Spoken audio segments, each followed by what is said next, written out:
ജീവിക്കുക എന്ന് പറയുന്നത് തന്നെ ഒരു ഭംഗിയുള്ള യാത്രയാണ്.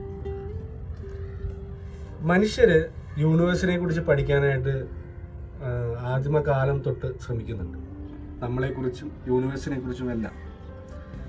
പക്ഷേ യൂണിവേഴ്സിൻ്റെ വ്യാപ്തിക്കനുസരിച്ചിട്ട് ഇപ്പോഴും അത് ഡീകോഡ് ചെയ്യാനായിട്ട് മനുഷ്യൻ ശ്രമിക്കുകയാണ്. കഴിഞ്ഞിട്ടില്ല മൊത്തത്തിൽ, എന്നാൽ കഴിയുമെന്ന പ്രതീക്ഷ നമുക്കുണ്ട്. പക്ഷേ നമ്മുടെ ശരീരത്തെക്കുറിച്ചുള്ളൊരു ഏകദേശ ധാരണ മനുഷ്യന് ഇന്ന് ലഭിച്ചിട്ടുണ്ട്.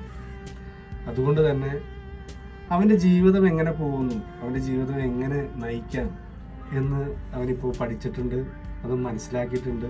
അതനുസരിച്ചിട്ടാണ് ജീവിക്കുന്നത്. ഒരു ഉദാഹരണം പറയുകയാണെങ്കിൽ, നമ്മുടെ പഴയ കാലങ്ങളിൽ മനുഷ്യൻ്റെ ഏകദേശ ആയുർദൈർഘ്യം എന്ന് പറയുന്നത് 30-40 വയസ്സാണ്.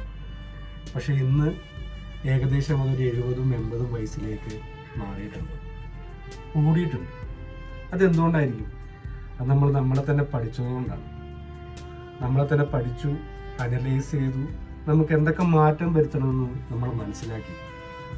അപ്പോൾ നമ്മൾ കൂടുതൽ പുരോഗമിച്ചു, കൂടുതൽ നന്നായി.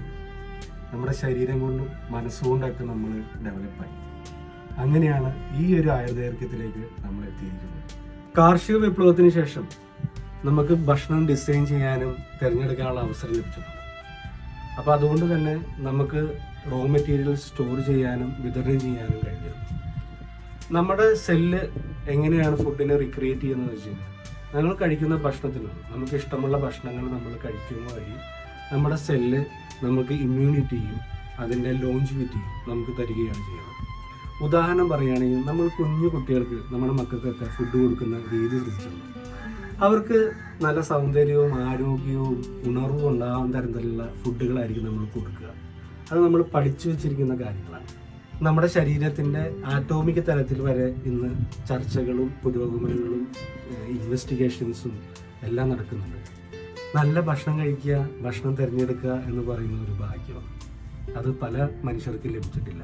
കോടിക്കണക്കിന് ആളുകൾ ഇന്നും അതിന് കഴിയാത്തവരായിട്ടുണ്ട്. കാരണം ലോകത്തിലുള്ള യുദ്ധങ്ങൾ, പ്രകൃതിക്ഷോഭങ്ങൾ, പൊളിറ്റിക്കൽ ഇൻസ്റ്റബിലിറ്റി, മതപരമായ പ്രശ്നങ്ങൾ, ഇതെല്ലാം അതിന് കാരണമാണ്. ജീവിതം ആസ്വദിക്കാനുള്ളതാണ്. നമ്മളതിനെ ചേർത്ത് നിർത്തേണ്ടതാണ്. എല്ലാവർക്കും ജീവിതം ആസ്വദിക്കാനും സന്തോഷകരമായി ജീവിക്കാനും കഴിയട്ടെ എന്ന് ആശംസിക്കുന്നു.